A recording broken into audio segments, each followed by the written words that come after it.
اور ہم نے سمود کی طرف ان کے بھائی صالح کو بھیجا کہ اللہ کی عبادت کرو، تو وہ دو فریق ہو کر آپس میں جھگڑنے لگے۔ صالح نے کہا کہ اے قوم، تم بھلائی سے پہلے برائی کے لیے کیوں جلدی کرتے ہو اور اللہ سے بخشش کیوں نہیں مانگتے تاکہ تم پر رحم کیا جائے؟ وہ کہنے لگے کہ تم اور تمہارے ساتھی ہمارے لیے برا شگون ہیں۔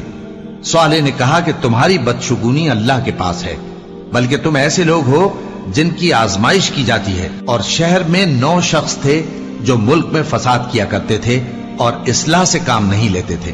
کہنے لگے کہ اللہ کی قسم کھاؤ کہ ہم رات کو اس پر اور اس کے گھر والوں پر شبخون ماریں گے، پھر اس کے وارثوں سے کہہ دیں گے کہ ہم تو اس کے گھر والوں کے موقع ہلاکت پر تھے ہی نہیں، اور ہم سچ کہتے ہیں۔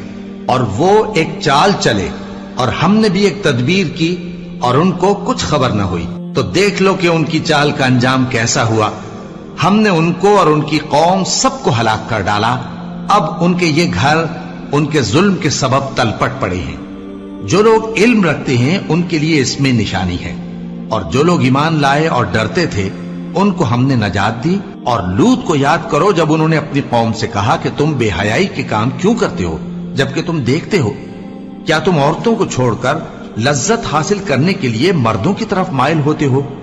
حقیقت یہ ہے کہ تم احمق لوگ ہو۔ تو ان کی قوم کے لوگ بولے تو یہ بولے، اور اس کے سوا ان کا کچھ جواب نہ تھا کہ لوط کے گھر والوں کو اپنے شہر سے نکال دو، یہ لوگ پاک بننا چاہتے ہیں۔ تو ہم نے ان کو اور ان کے گھر والوں کو نجات دی، مگر ان کی بیوی کہ اس کی نسبت ہم نے مقرر کر رکھا تھا کہ وہ پیچھے رہنے والوں میں ہوگی۔ اور ہم نے ان پر مے برسایا، سو جو مے ان لوگوں پر برسا جن کو متنبع کر دیا گیا تھا برا تھا۔ کہہ دو کہ سب تعریف اللہ ہی کے لیے ہے۔